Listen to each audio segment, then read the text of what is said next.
Have you ever pretended to be somebody else because you want people to like you? Have you ever tried to be impressive, so you do things that aren't you to impress other people?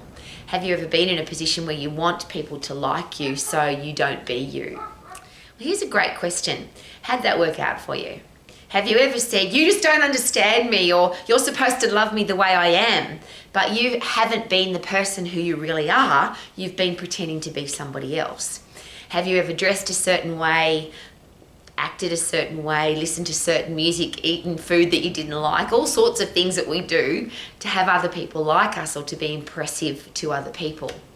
Well, wouldn't life be more simple and wouldn't it be more fun if you could just be you? So who are you? And that's a really interesting question that most people can't answer. And as an old lady, I do ask that question a lot because I was very privileged to go through this process when I was 18 years of age. And it goes like this.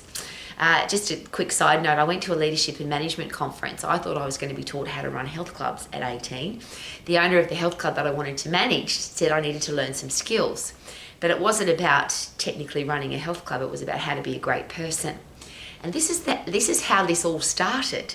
The question was asked at this conference, 5 words to describe who you are or who you'd like to be. So what do you want your reputation to be?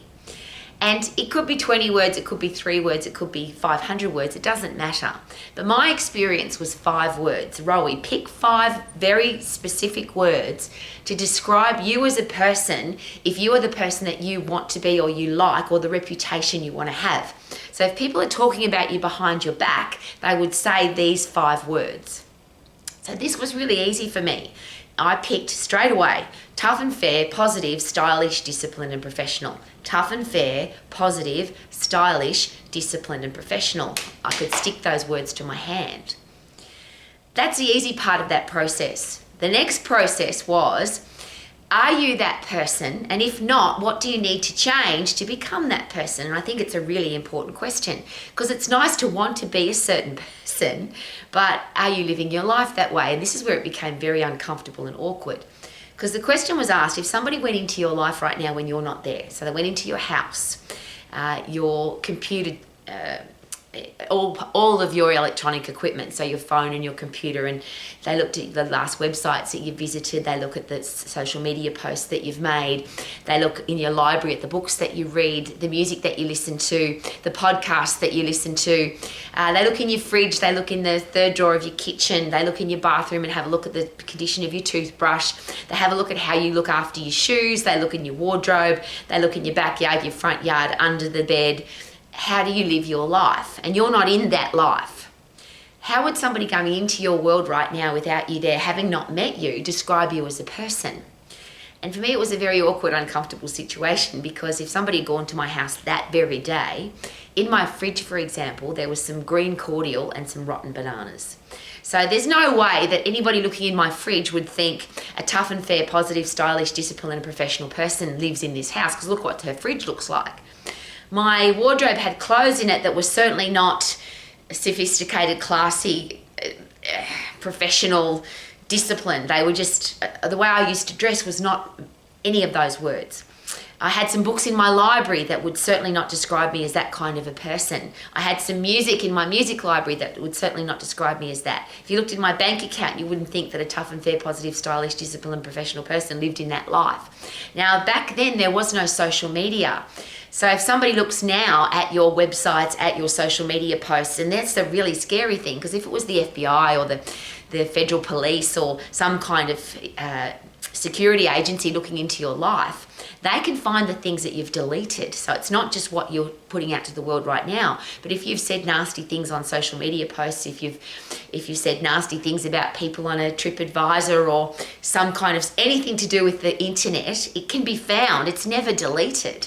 So the world will find out who you are. And for me, that was very uncomfortable because if somebody had gone into my life that day, they would not have found a tough and fair, positive, stylish, disciplined and professional woman. But the beautiful thing about the past is it's in the past, you can't change it. But you can certainly change the future. You can decide today, this is who I am, and then be that person. And that's exactly what the recommendation was. Once you've decided, I'm going to be tough and fair, positive, stylish, disciplined and professional, and your words are going to be different to mine, but decide who it is. And then be that person. You no longer have to make decisions. It's a simple process. Every time a decision is to be made, you just say, what would a tough and fair, positive, stylish, disciplined, professional woman do in this situation? What would she wear? What would she eat? What would she say? How would she act? Would she post that or not? Would she speak that way? It's a really simple process. So it literally changed my life. And you might hear that, oh, this changed my life. But can you imagine living who you are every single day of your life from today forward? Not pretending, not trying to impress, not caring what other people think. Because if you be you and you like who you are when you look in the mirror, is it possible that you'll stop caring what other people think because you're being you? And if somebody doesn't like you, why would you change to suit them? Because that's who you are. Would you expect somebody else to change to suit you? One would hope not. So people say to me, Rowie, how can you be happy every day? How can you not care what other people think? How can you live every day with a positive attitude? It's a really simple process. This is me, tough and fair, positive, stylish, disciplined, professional. And if you don't like me, why would I care? I like me, and isn't that the most important thing? And there's that great quote, better that you love you and the whole world hate you than the rest of the world love you and you hate yourself. So what do you need to do to put yourself in a position where you like who you are? So there's words to describe you, yes, but then there's some really interesting things. What are your core values? What's important to you? What do you stand for? Which more importantly is, what would you die for?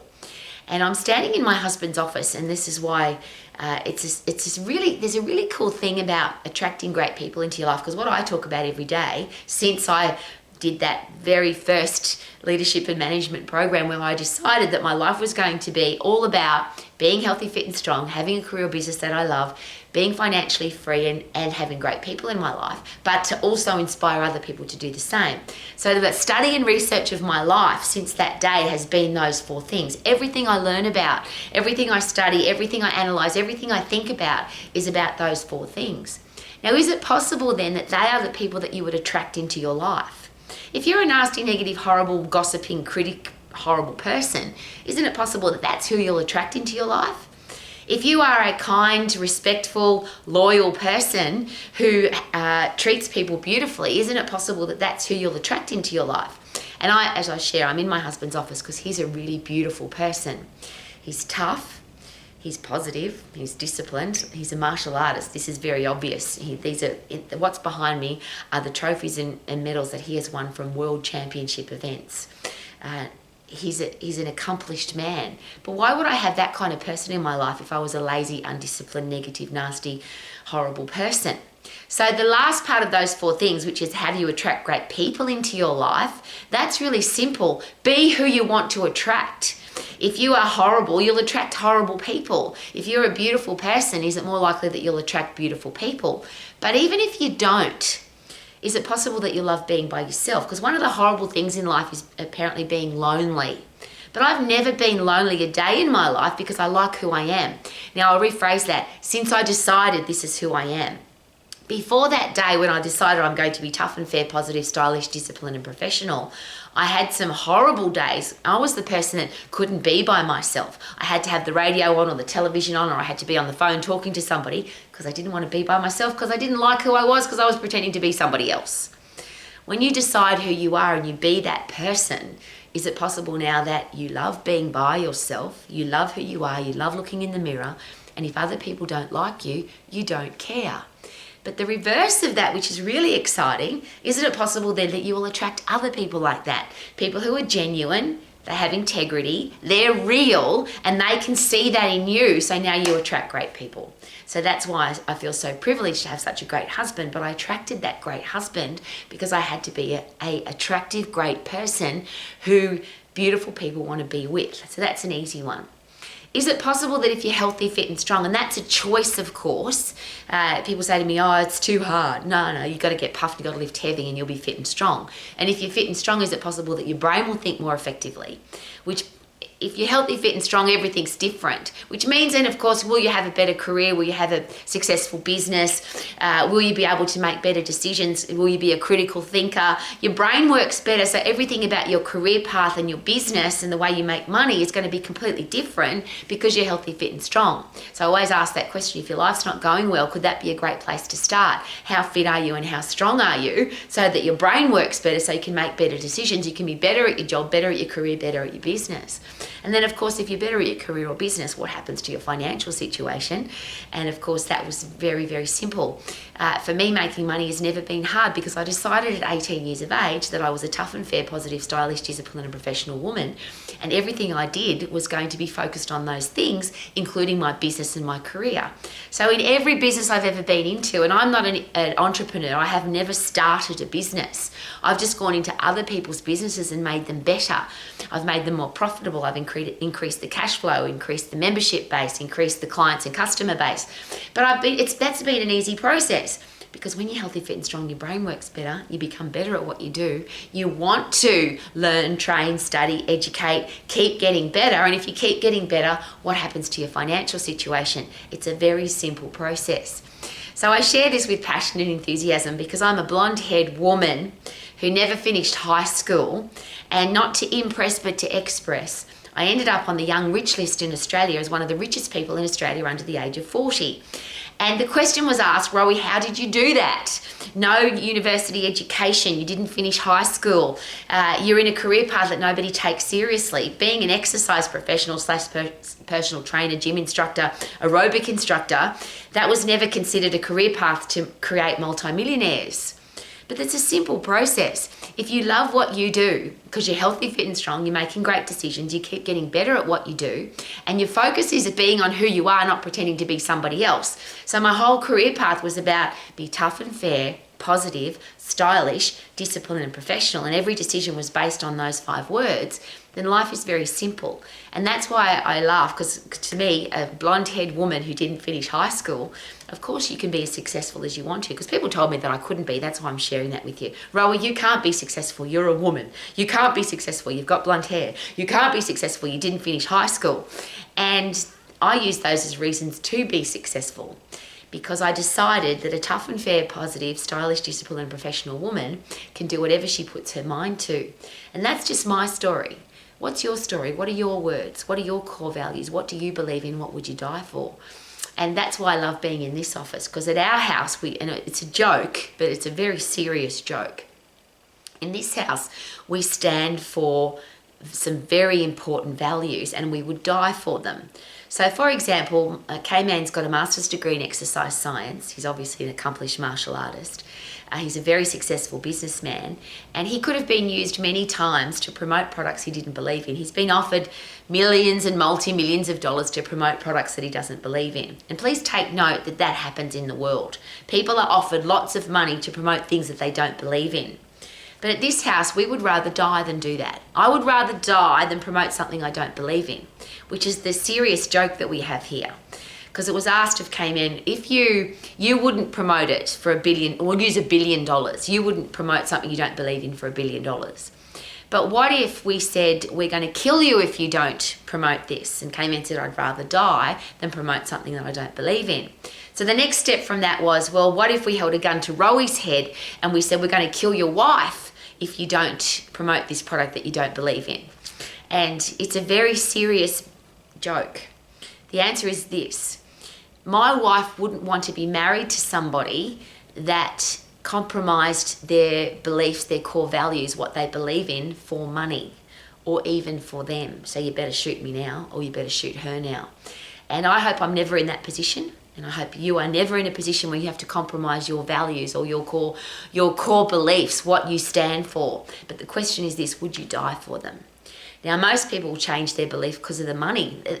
I know so many people, and it makes me, it's interesting to take note. I won't say it even makes me sad. It's just interesting to note how many people say they believe something, but then they're offered money and then they just go completely against their beliefs. Well, I love living in this household. I love being married to my gorgeous husband, K-Man, because at this house this is what we stand for, this is what we believe in, these are our core values, and this is what we would die for. And it's a very beautiful place to live, and it's a beautiful headspace to wake up to every day. I'm me. This is who I am. I'm not going to compromise who I am. I'm not going to change who I am to suit anybody else. I don't care if people don't like me. I'm going to live my life as a person, and whatever your 5 words are. But I wake up every day very passionately proud of being a tough and fair, positive, stylish, disciplined, professional woman who lives my life that way every day. And that's why I can be happy every day. I get accused of, you can't be happy every day, life's going to throw shit at you. Yeah, but the shit that gets thrown at you, if you're tough and fair, positive, stylish, disciplined and professional, isn't it possible that you do everything to overcome the challenge, get better, stronger, tougher and wiser? I'm getting excited. Excuse me, because of the challenge. So this is my begging position. I can't change adults, but I want to be the living, breathing example for our future adults, for our children, that they can choose to be who they want to be, who they can be proud of. And then they can live their life that way and not have to compromise to suit other people. They don't have to. There's going to be people that don't like you. There's 8 billion people on the planet or more. Of course there's going to be people that don't like you. But you have to like you. You have to be proud of you. You have to like being by yourself. You have to be able to look in the mirror and love what you see physically, emotionally, mentally. If you want to live your life to the max, be who you are. Who are you? And be that person. Live your life to the max. Woo-hoo-hoo.